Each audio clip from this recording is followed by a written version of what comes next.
Welcome to Let Me Fix This. Enjoy the video. In this video, I will explain how to make hard trance.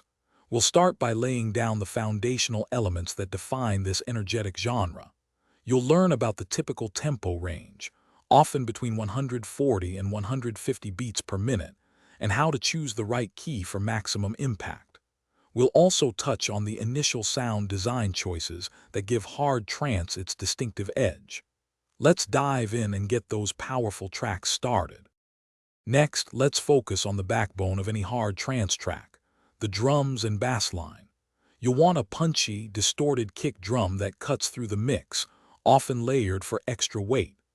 We'll then craft a driving bass line, typically a simple, repetitive pattern that provides a solid foundation. Don't forget to add some crisp hi-hats and percussive elements to build momentum and keep the energy high throughout your arrangement. Now, let's bring in those iconic hard trance melodies and synths. We'll explore how to create powerful, often arpeggiated lead lines that grab attention and drive the track forward.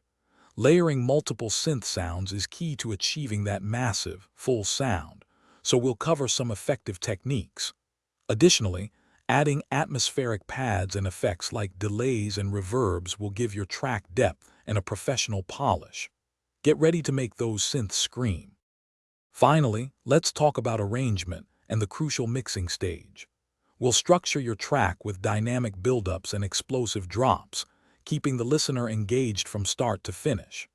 Proper mixing and mastering are essential to ensure your hard trance track hits hard and sounds professional on any system. Remember to check the description for a link to Little Tree's Black Ice and other great deals to keep your studio fresh. A well-arranged and mixed track will truly stand out. Thanks for watching. If you found this helpful, don't forget to like and subscribe.